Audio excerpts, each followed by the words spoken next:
Jorge, did you want me up here? Yes, please, sir. Well, first of all, I'm pleased to be here with you all tonight. Thank you very much for coming. Mr. Gillespie, Mrs. Gillespie, it's always a pleasure to see you. Mr. Chairman, thanks for having us.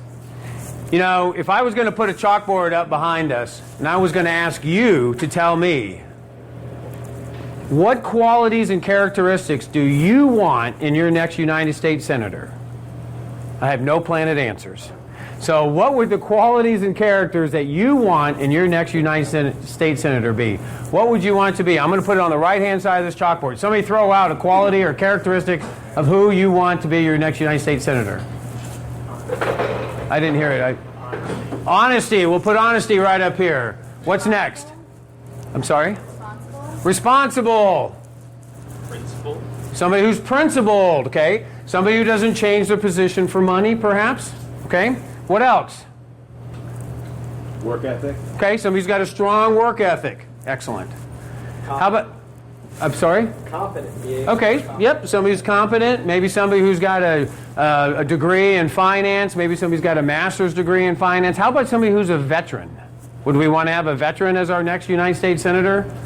Here in Virginia, that's a pretty big deal. I see people shaking their head. Small business owner, something like that. Okay, now I want you all to tell me the qualities and characteristics of Mark Warner. What can we beat Mark Warner on? And I'm going to write it on the left-hand side of the chalkboard. So what's the number one issue we can beat Mark Warner on? Obamacare. Obamacare. So I'm going to write Obamacare and I'm going to star and asterisk it. Okay? What else can we beat him on? Voting with Obama. Voting with Obama, being a robot, lockstep with Obama, 97%. What else? Okay, flip-flopping. How about higher taxes? Okay, how about his position on cap and trade, his position on education system, Common Core? We can hit him on a lot of things. We sure can. But ladies and gentlemen, there's a hard truth that we have to face. It's very, very hard because Mr. Gillespie is a likable guy. In fact, at last year's convention, for 10, 12 years, 10, 12 hours, it seemed like 10, 12 years, but for 10 or 12 hours, we would move and we would switch positions, but at one point, Mr. Gillespie and I sat next to each other. And right next to Ed was his wife, Kathy. And we would talk about this Senate race, this very race. And I asked Ed if he would help me out, if he would be my advisor, and he said sure, and he gave me his personal cell phone number, which I still have today. And I would call him. He'd call me back. And we would talk about different things in this race. And at one point I asked Ed Gillespie, would he be my campaign finance chairman? Because that's a skill that Ed has. It's an excellent skill, by the way. Then I would later see him in the advance, and I would ask him for the second time, if you're not going to run, would you be my campaign finance chairman? So I know that this is a particular area where I'm a little weak on, is campaign finance chair, raising money. But I've got some excellent news to share with you all tonight. We are getting pledges, and we are getting national attention. Alan Keyes has just endorsed the campaign. We've got the National Defense PAC has just endorsed the campaign. We've got many other PACs that are coming on board. You will start hearing about this starting next week that are endorsing the campaign, and the money is coming. Because when you're principled and you can hold Mark Warner to Mark Warner's record, then the money will be there. But here's the difficult part. The difficult part is this. Mark Warner is either going to run on my record or he's going to run on Ed's. Or maybe Chuck or Tony. Because we're going to run on his record, right? So answer this question for me. Say yes, absolutely, amen. Say it robustly if you don't mind. But if we hold Mark Warner to Mark Warner's record, we win. Yeah. Would you agree? Yeah. Okay, would you all agree? Most of you all are shaking your head. Okay. If Mark Warner runs on anything other than his record, who wins then? Mark Warner's going to win. Okay? So when you are a lobbyist, and when you've been 20 plus years on the inside of the Beltway, you touch a lot of people and a lot of things that are very good for our cause. They're very good for the cause. but you touch a lot of things that maybe in time turn and weren't so good as time tells us. They may have been good at the time, but they've turned out to not be so good later. And Mark Warner knows this. So when we write a book, and in the book we talk about compulsory mandatory insurance for all emancipated adults, and using the tax code as the enforcing arm as a suggestion, this is going to come back and hurt us. Now there's a good part in the book. Am I at the 5 minutes, or does that mean 1 minute to go? Okay, let me tell you the good part, and then we got 15 minutes or 4. There's a good part of the book. And the good part of the book says we should have HSA spending accounts. I think that's an excellent idea, where we put away money, we let the consumer decide what's going to be done with the money. If the consumer doesn't use it, it's a tax, I think you said it's a tax-free income back to the person who doesn't use the money. That's a great idea. But which one of those two ideas is Mark Warner going to hammer us on? He's not going to hammer us on the good one. He's going to hammer us on the bad one. And it's going to be over and over and over and over. So I just want to share with you some of my thoughts. I just want to share with you that if we've got a chalkboard here with somebody on the right-hand side, that person can hold Mark Warner to Mark Warner's record, because that person doesn't have a history or a past that's going to be attacked by Mark Warner. So thank you very much. It sounds like we're going to move into the question and answer section, and I appreciate y'all being here. So the first question is... So now, as I see Virginia, let's say you get the Republican nomination. Okay. So to me, the key to winning Virginia is trying to reduce the damage you're getting from Arlington, Fairfax, such. Try to split as much as possible and let the rest of the state bring you home. Yeah, we have to do well up here. Right. You bet. So my question to you is, you were talking about lobbyists and people who say, for instance, I'm a government contractor. And you're talking about certain aspects of that. With the speech you just gave, how are you able to, be able to differentiate what you're saying about, say, for instance, Ed, and being a lobbyist, and differentiating between that type of speech without being perceived as attacking the livelihood of the vast majority of people up here? It's quite easy. The vast majority of the people up here are not running for United States Senate. Ed is. See, Ed's record makes him an excellent lobbyist, and it makes him an excellent inside the Beltway professional. There's no question about that. But it makes him a damaged candidate. I mean, it just does. By the way, everything I've shared with you all today, I personally talked to Mr. Gillespie about before he announced his intentions to run. I personally talked to him about it. Because it's my belief that when you bring this type of record to the race, then you don't have the opportunity to move away from it. When you're on ABC, NBC, CBS, Meet the Press, This Week, Fox News, Mark Warner knows it, and Mark Warner can go and see it, and Mark Warner can find it and use it against us. But if I can answer a bigger question, how do we win Northern Virginia? How does Shack Hill win Northern Virginia? It's going to be hard. I need everybody's help. I certainly do that. But being a veteran is huge. Being a veteran in Northern Virginia is huge. The other thing that's very important is President Obama has said to us that he wants to bring the military force back to pre-World War II standards. And Mark Warner is silent on this. Pre-World War II standards means we have permanent sequester in Northern Virginia. This is not good for you and others that are connected to the federal government. The other thing that is going to be allowing us to cross into different areas like the independents and the Democrats is the fact that I fostered 46 children.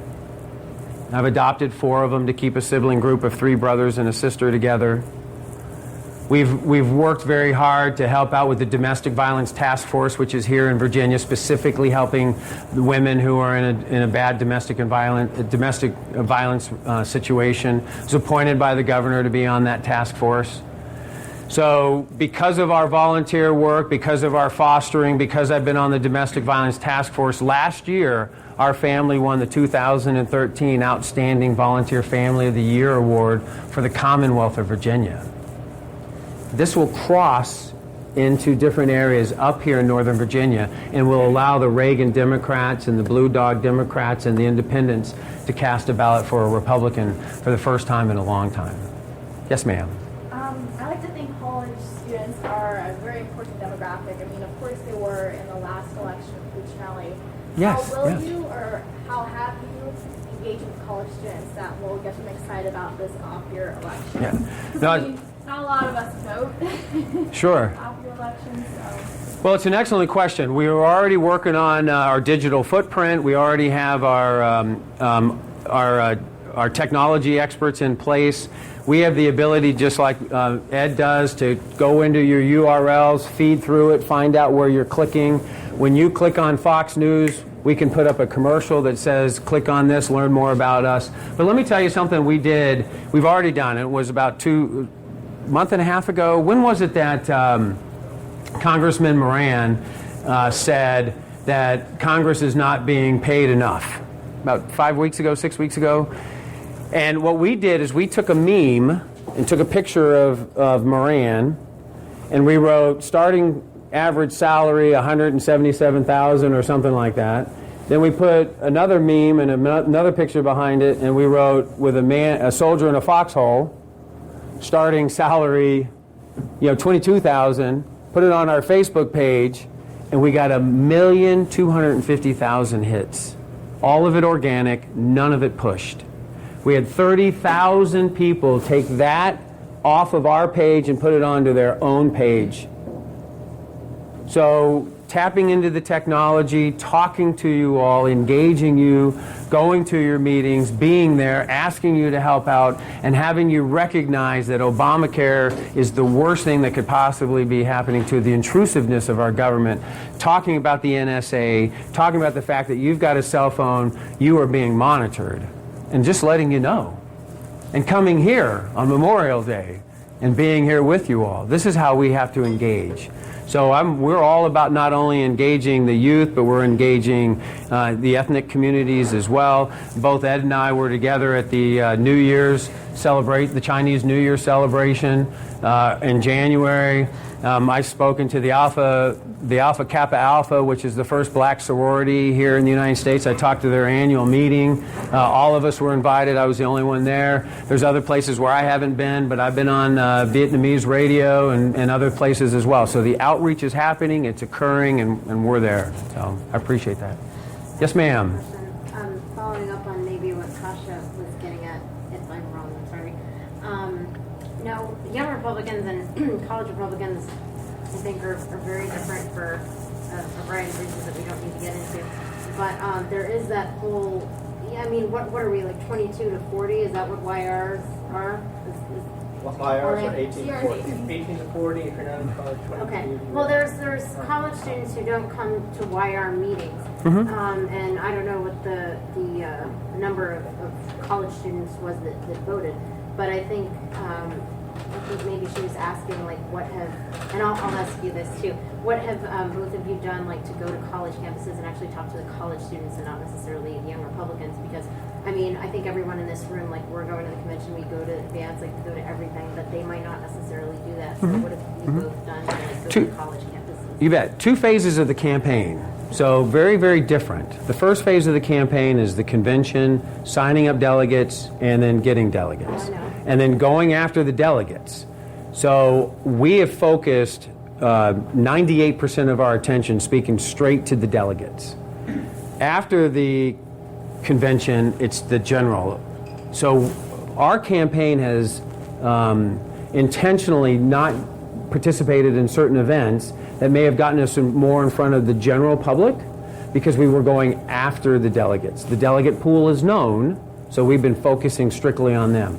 But after that, we have to then go after the voters in Virginia, and we'll definitely do that. But here's another just important thing: we have to get Obamacare off the table.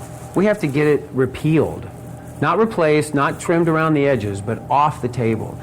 If I've got a speeding ticket, stay with me on this analogy.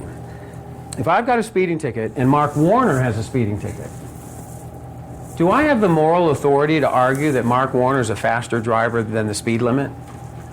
I don't. I lose the moral authority if I've got a speeding ticket and Mark Warner has a speeding ticket. I can't go after him on that.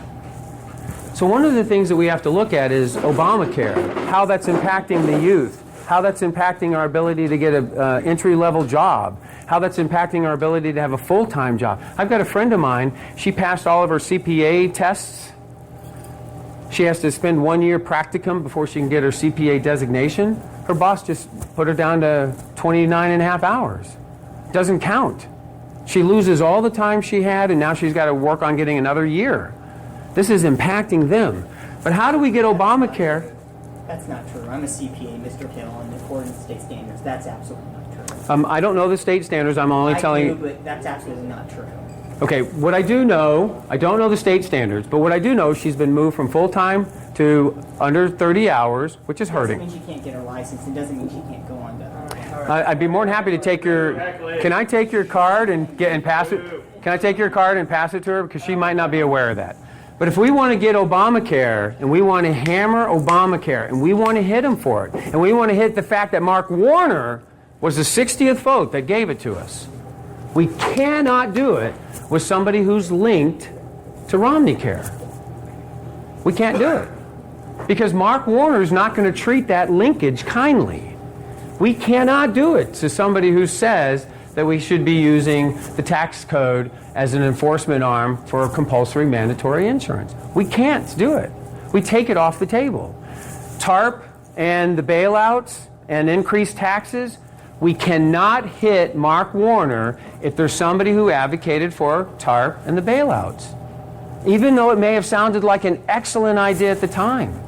Even though the President of the United States said we need this. Go out there and talk to ABC and NBC and CBS and tell them this. Well, now we're down the road, and these are going to be things that are going to be pulled out and put side by side on a commercial. And we're going to lose the argument today. Because if we want to hit Warner for blowing up the government and overspending our money, which is impacting our job creation, we can't do it with somebody who loses the moral high ground on that. Yes, Ron? So a lot of our local House of Delegates candidates this last election cycle in 2013 raised about twice as much money as your campaign has so far. My question is a pretty simple one. If you're getting outraised now and basically it looks like no business owners, no people who are successful in business are donating significantly to your campaign, they don't trust you, at least they aren't putting their checks behind you. How can we trust that you're going to raise the money after the general election to actually take on Mark Warner, who's one of the best fundraisers in the United States? Yeah. No, that's an excellent question. I appreciate that you changed the trust word on that. We made a conscientious decision, guys, because we knew that to run a strong and successful convention, it was not going to need to take a lot of money. So we self-funded our campaign, much like Ron Johnson of Wisconsin has self-funded his campaign. By the way, that's Senator Ron Johnson who self-funded his campaign from the nominating process to when the nomination occurred. When we have a principled candidate that is winning on the issues, the money's coming, Ron. So the money's a red herring issue. Yes, have we raised the money? No, because of all the books I've ever read on leadership, of all the books I've ever read on honesty and being principled and character and determination, of all the books I read on how to fight and lead men in battle and how to get a master's degree in finance, not one of them had a chapter on how to fundraise. So when you got a hole, ladies and gentlemen, when you have a hole, which I have, what do you do if you're a good leader? How do you plug that hole? You find somebody who's got that skill set, who can plug it for you. This is why I asked Mr. Gillespie to be my campaign finance chairman, because I have a hole, and he's got a skill. So if we look at the person on the right, 9 out of 10 is not bad, but we can find the 10 out of 10. And I hold Mr. Gillespie to his word, and I hope you all do too, ladies and gentlemen, that he's going to support the nominee, as I am as well, 110%. So if he's going to do that, Ron, the money's coming. We already have national PACs. We've already got donors that have told us, Shaq, get past the convention, and we're with you. And then as long as he's, you can ask Mr. Gillespie, but as long as he's telling us the truth, then the money's coming. The other thing is this. Rick Santorum said what I think is the best when I asked Senator Rick Santorum for his help. He was quite simple and quite pithy, to use Bill O'Reilly's word. He said, Shaq, you're on your own until after the convention. So we made a conscientious decision to self-fund. We did not want to be beholden to others. We are well funded through the convention. You'll see that we've got a great presence. We're not going to be able to wallpaper the inside of the convention hall like I think we're going to see, but we're going to have good presence. We're going to have a great hospitality suite. So if you all don't know, our hospitality suite is at the gun range. It's going to be the Roanoke gun range. We're going to exercise our Second Amendment rights. Just for clarity, is that 1 minute? Did I see? We have time for about one more question. Okay, one more question. But we're going to have our hospitality suite. You're welcome to come. We're looking for donors as well, and the money is coming, Ron. It'll come. So one more question, Jorge, or? I mean, if you want to go. I mean, okay. Mr. Chairman. Mr. Chairman. Chairman's prerogative. I didn't know I had this. Wow. Okay, so you've talked about cutting spending, correct, sir? I'm sorry, I talked about. Cutting spending within the federal government. Oh, we need to absolutely reduce this. Okay. Oh, yeah, no question. In Northern Virginia, it's a different animal within the rest of the state of Virginia. You've talked about veterans, and a lot of veterans, I know because I have some friends who were in the service with me who came to this area to get contracting jobs that work with the federal government. So if you're talking about cutting spending, you're talking about cutting a lot of jobs within Fairfax County, possibly. How do you reach out to those veterans? Even, I mean, as a veteran, how do you reach out to those veterans when you're talking about possibly cutting their jobs by reducing government in that way? And to win in this area, at least to win in Virginia, it has shown that Fairfax County plays a big role. I mean, it's hard to win it, but it's a lot of ways you just can't lose it by a big margin. No. The same thing with Loudoun, Prince William, Alexander City, Arlington, all of that has federal workers. A lot of them are former veterans who come to this area to get a contracting job to work with the federal government because that's what they know. So how do you talk to those people and tell them, vote for me even though I may cut your job? Well, the solution is quite simple, and the solution is this. Look at the Constitution. Okay, we're following the Constitution in our campaign, and the Constitution gives us enumerated powers. And where the federal government's not allowed to be, I want to pull back, and I want to introduce legislation that will start cutting these regulations, which will expand the growth, which will expand the private sector, which will expand the entrepreneurship. But here's where we win. A lot of these veterans that are coming into Northern Virginia are looking to have some type of job that's connected to the Pentagon or some type of contracting job that deals with the strength of our military. Well, who is it that wants to bring our military to World War II standards? Mark Warner does by a silence. So Mark Warner's going to be cutting their job and have a permanent sequester. I'm totally against that. One of the things that the federal government is designed to do is to provide for our common defense. I mean, that is exactly what it's designed to do. In specific, it's designed to create a more perfect union. That's what it says in our documents that I believe in. But it also says to do that through a strong common defense. Let the states alone, okay? Let the regulations die on the vine or sunset them. But if we can make sure that we've got a strong military in Northern Virginia and reverse the trend that Mark Warner wants, because he wants permanent sequesters. I don't. And I have not heard a position from Mr. Gillespie, so maybe it's a good question to ask him since we're both here. But I tell you, we're going to have a robust peace through strength policy with my administration, but with my ability to be here representing you all from Virginia. So that was the last question, I think, and I'm just going to end with this. Look, there's patriots in this room. We want to have a win. We're dying for a win. But the solution's not money. The solution's a message. So if we have a message, and the people of Northern Virginia will resonate with this message. Look, Mr. Gillespie, I love to consider Mr. Gillespie a friend. He does not need money. He needs a time machine. He needs to go back and unlobby for Enron, unlobby for Tyson's, unwrite his book. If we had Mr. Gillespie's skill set and my record, that would be a pretty powerful combination, wouldn't it? So I very much appreciate it. Thank you all for signing up. First of all, being here. Thank you for being part of the YRs. Thank you for going to Roanoke. Please go to Roanoke. even though you have Gillespie stickers, take the sticker. Well, go to Roanoke, cast your ballot, participate in the process, and hopefully, think it through. Who does Mark Warner want to run against? Who does he want to run against? And who does he not want to run against? So I very much appreciate you all being here. Thank you very much, Mr. and Mrs. Gillespie. Thank you very much as well. So appreciate that. Thank you, Jorge. Thank you. You will also get to see a lot of time. It's a 5-minute intro. You can go into your 15 minutes, but 5-minute intro and 15 minutes Q&A. Great. Thanks very much. Thank you all. Great to be with you. And as the son of an Irish immigrant, always good to be in an Irish pub. Appreciate you holding it here. I am looking forward to talking about this very important election, and it's important not only for us here in Virginia, because we're going to have a national impact. The fact is, this is a race that is going to determine, I believe, whether or not we get control of the United States Senate in this election, because when we win here, it will mean that Republicans will get control of the Senate. So that will mean that not only will Mark Warner become the former senator from Virginia, but Harry Reid will become the former Senate Majority Leader, and that's worth a lot.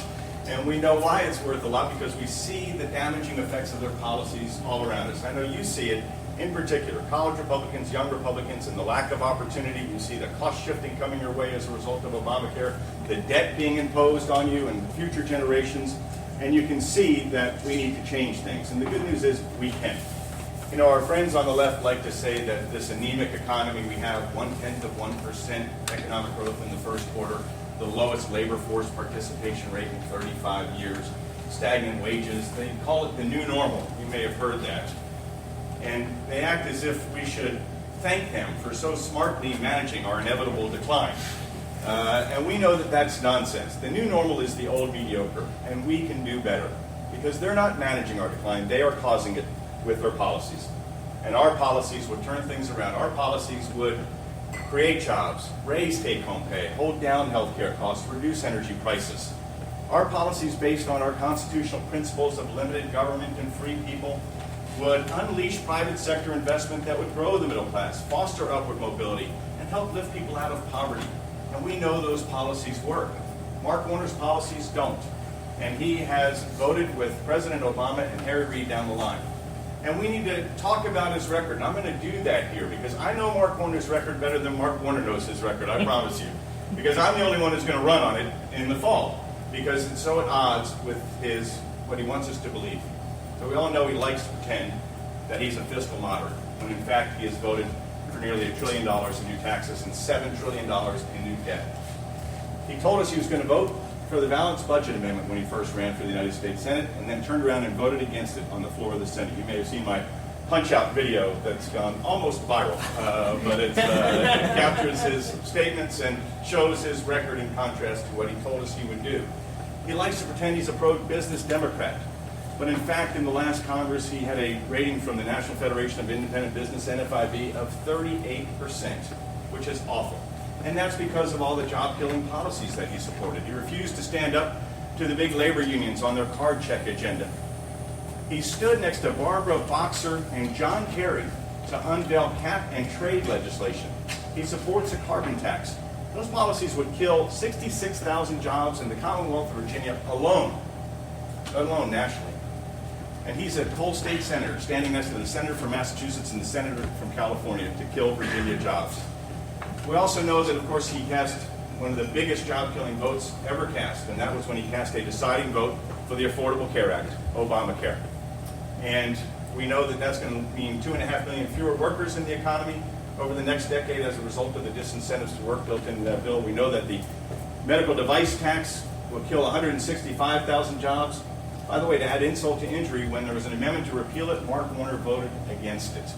We know that the health insurance tax will cost between 150 and 290,000 jobs, according to small business owners.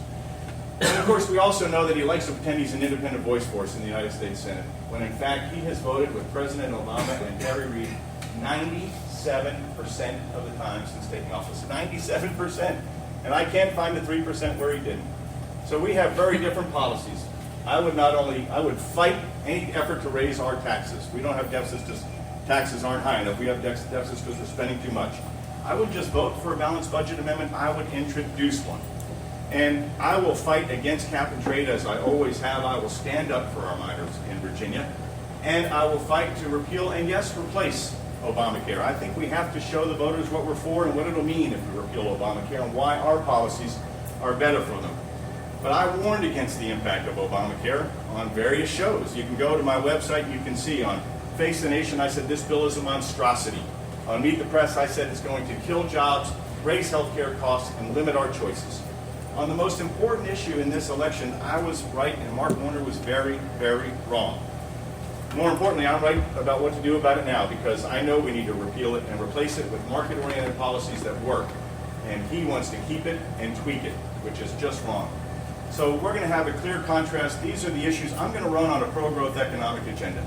So important to people starting out in the workforce, so important to the college Republicans and young Republicans. If we double our economic growth rate, we would reduce our deficit by a third, $3 trillion, 4% economic growth. We would create 10 million new jobs in our economy, and that would mean lifting 3 million people out of poverty.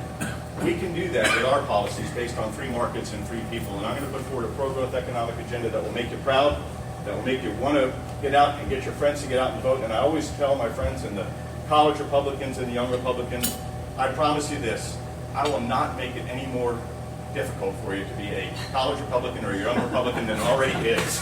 So please join me in Roanoke, support my effort to be our standard bearer. I will not let you down.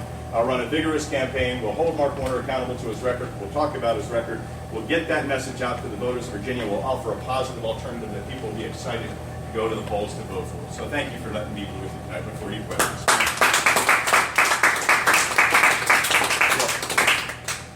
So, we all know you can raise money. You're very good at that. $3 million so far. And more money in the first quarter than any non-incumbent Republican Senate candidate in the country. Right. So you're very effective at that. We also know that you've been up here a long time, so you know how things are done inside Washington, so you can be an effective advocate for the things you want to try and get accomplished in Washington. One of the concerns that I have are that you did everything right in saying what you were talking about there. But what I also didn't hear was any response to some of the attacks, because Mark Warner's going to be very well financed as well. And I can so easily see Enron being splashed all over the place and talking about some of the contrast or lack of contrast between you, or perceived lack of contrast between you and Warner. I was wondering, two-part question. One, can you answer how you are going to protect yourself or insulate yourself against some of these attacks that are inevitably going to happen, because he can't run on his record. He has to attack you. And number two is, you were at the convention like most of us were, at the advance like most of us were. When you saw the campaigns of Shaq and Howie Lee at the time, what did you think that you brought to the table that they couldn't in order to accomplish a win here? So a couple things. One, no matter who runs, no matter who is our nominee, and of course I'll support Shaq if he's the nominee, I'll support Chuck, I'll support Tony. Any one of us would be a better vote for Virginia in the United States Senate than Mark Warner. But the fact is, whoever it is going to be attacked. That's what they do. And you're right, they can't run on the record. So probably attack me as a Washington insider. That's fine. You're sitting senator, former party chairman himself, former congressional staffer, kind of a hard argument to make, but that's fine. I'll be effective on day one. My service as a top congressional staffer, where I helped write the contract with America, not just write it, but enact it. I was there for the negotiations to get the first balanced budget in 25 years. 3 in a row, started to pay down the debt. I was a part of it. I was there when we passed a welfare reform bill that helped to move people from welfare to work. And we know as conservatives, the liberals, they like to measure compassion by how many people are on food stamps or in public housing or getting a government subsidy. We know that the best way to measure compassion is by how many people are able to get out of public housing and off of food stamps and off of government subsidies into a good paying job for themselves and for their family where they're self-reliant. Because we know that there's not just economic value in labor, there's human dignity in work. And our policies create more of that human dignity for people, those experiences and those opportunities. So as a congressional staffer, that experience will help me. As a White House aide, as a top White House aide, that experience will be helpful, make me an effective senator. Like I said, I fought cap and trade. I fought excessive spending by the Democratic Congress. I was there for the last 18 months. And I was there when the president did TARP, when the financial crisis hit. I didn't have an oar in that water. I didn't have a say. That was Hank Paulson, the Treasury Secretary, and Ben Bernanke, and the president made a decision. This is what we needed to do to save the economy, and I supported that as an aid to him. He's the one who got elected, put his name on the line. As the president of the United States, makes a tough decision at a very difficult time. You support the person that you're working for. Now, I did have an opportunity, by the way, to offer an opinion on the bailout of the auto companies. There's a book out about it by Steve Ratner, who was the auto czar at the time, and he says that there were only 2 people in the White House who argued against that. Keith Hennessy, who was the National Economic Commission director, and me as counsel to the president. Now, we didn't prevail on that. I thought it was a good argument. I thought that those auto companies, they had a lot of liabilities they were carrying from that they could have shed in a bankruptcy proceeding. The assets would have still been there. I think somebody would have bought them, would have been efficient companies that would have been modernized. But my argument didn't prevail, and the president went another way, and I supported the president in that effort. But I think that experience in the White House will help me. I had a very successful firm. I started 3 successful small businesses. Most recently one here in Old Town Alexandria, where I was a strategic consultant, crisis management, litigation support for big companies. Before that, I had one of the most successful lobbying firms in Washington, D.C., a bipartisan firm. We helped some of the biggest employers in the country get things done with bipartisan support. Helped, in fact, cut the dividend tax cut in half. I led a coalition effort to do that. That created a lot of jobs, saved a lot of people, fixed income retirees, a lot of money that they were able to put back into the economy. Helped to get compensation for the victims of the Lockerbie bombing, or the families of the victims of the Lockerbie bombing before opening up relations with Libya, that there was just compensation for them. Helped eliminate a federal excise tax on telephone service, if you remember that was put in place to fund the Spanish-American War. All with bipartisan support. So knowing how to get those things done will be effective. Enron was a client. When we signed them as a client, they were on the cover of Fortune magazine of one of actually the most innovative company in the country. That was their perception at the time. I had no idea. Nobody did what was going on at that company. When it collapsed, I was surprised. And when Ken Lay pled the fifth, and it was clear that there was something going on, we parted ways with the company. But when you have a lot of clients and you don't realize that some of those clients aren't what they're made out to be, that happens sometimes in business. But being a businessman, I think, is a helpful experience to bring to bear as United States Senator. Now, as for what did I see at the advance and all of that, I wasn't really looking. I was very focused on trying to help, in particular, Ken, E.W., and Mark get elected in the state elections. That's where my focus was. And I chaired a group called the Republican State Leadership Committee that helped to elect Republicans to the House, State House and State Senate, AGs, and lieutenant governors. We put about $4 million into the open chain race. And I was very disappointed when we didn't win that race, obviously. But that said, it was the right thing to do. We put a lot of money in a lot of other races, but Virginia has those we have those off-year elections, and so that was my focus. And afterward, I thought, I think that Warner is vulnerable. I think it's an important time in our country's history.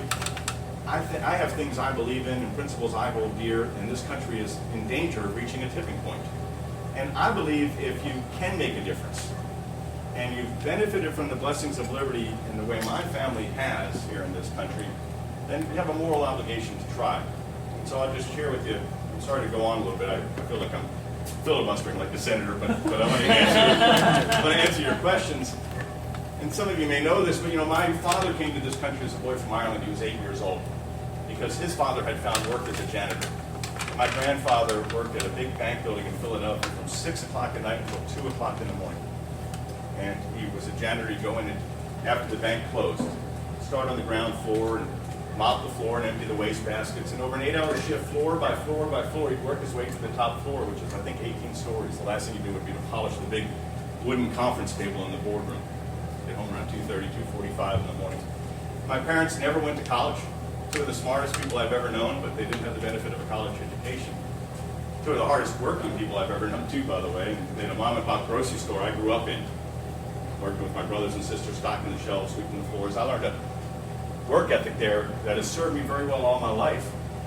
But they insisted I go to college. And my brothers and sisters did the same. We were first generation on either side of our family to get college degrees. And I went to the Catholic University of America in Washington, D.C., where I worked my way through school partly as a Senate parking lot attendant, parking the cars for the Senate staff. And I'm hopeful in November, with your help, to become the first person ever to go from the Senate parking lot to the Senate floor. But I got great experience, there, and then as an intern rose to be the counselor to the President of the United States of America. From immigrant janitor to the West Wing of the White House in 2 generations' time. What a country. What a country.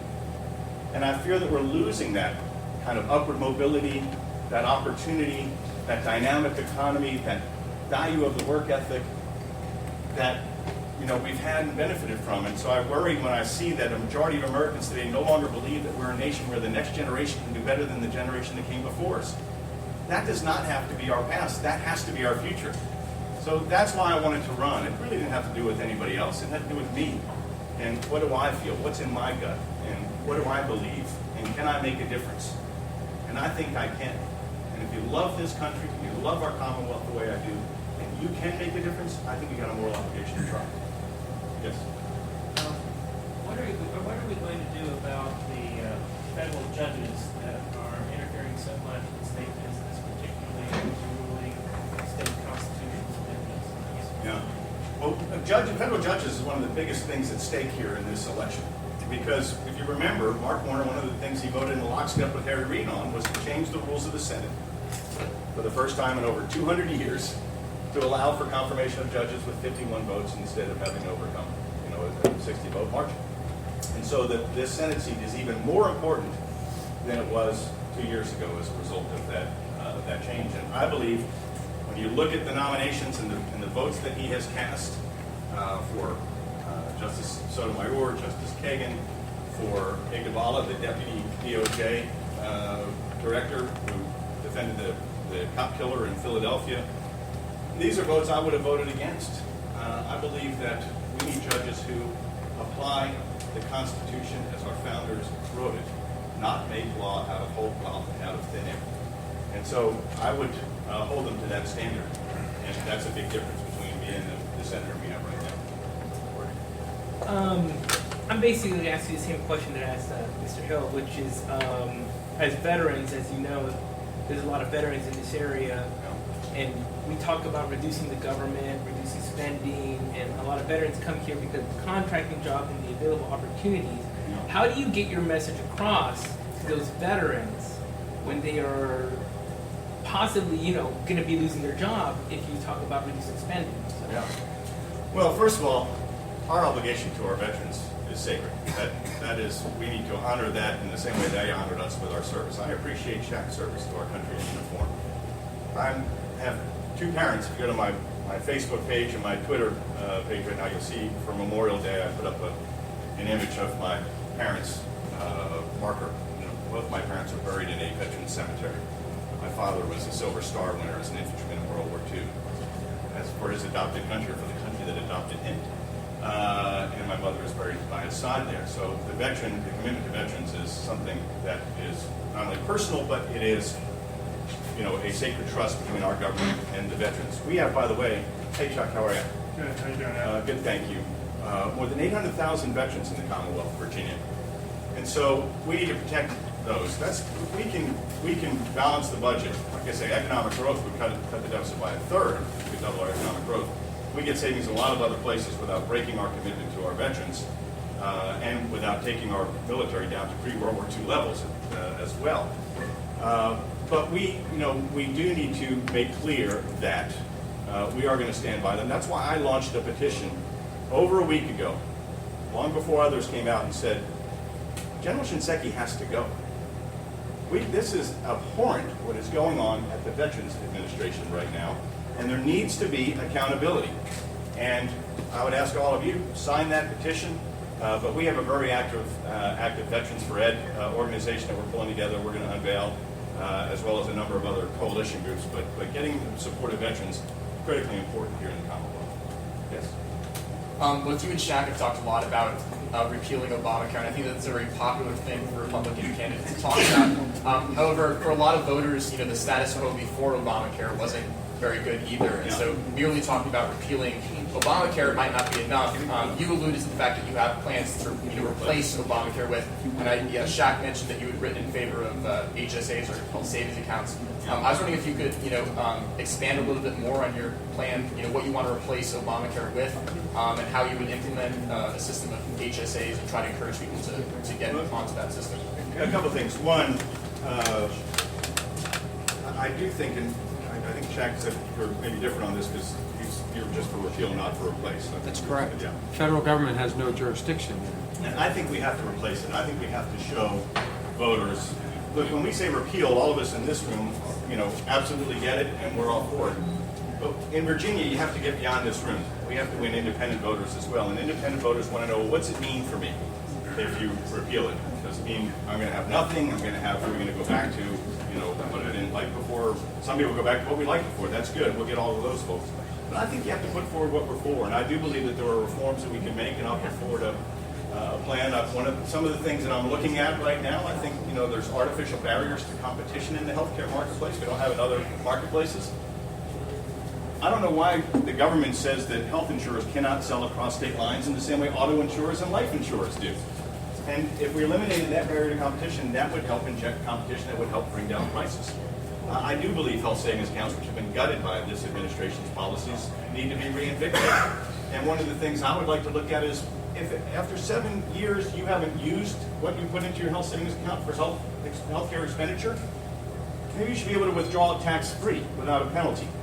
And if you were to do that, then I think you would incentivize good behavior. I think you would incentivize healthcare consumers and patients to pay closer attention to what the costs of healthcare are. Right now, too many patients are removed from the cost in the marketplace. I think that, right now we have an antiquated system in terms of the tax benefit going to the employer.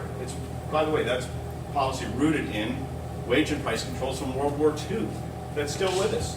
People change jobs 8-9 times in the course of their career today.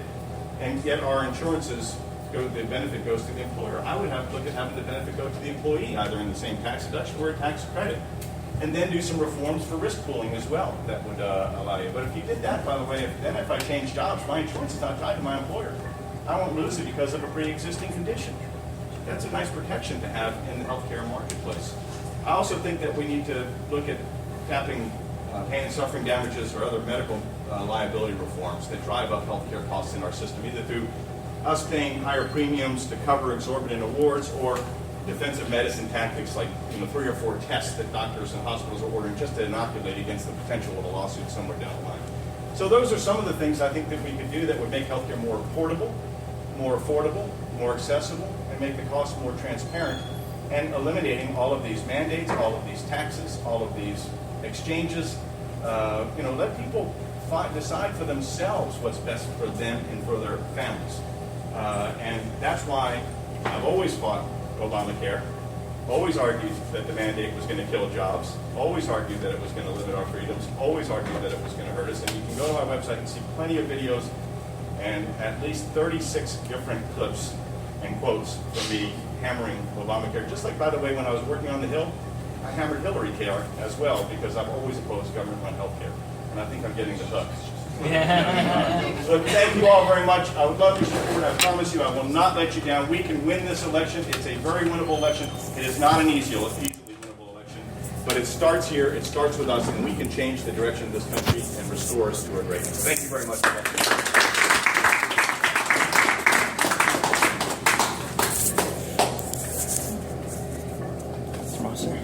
All right, same thing.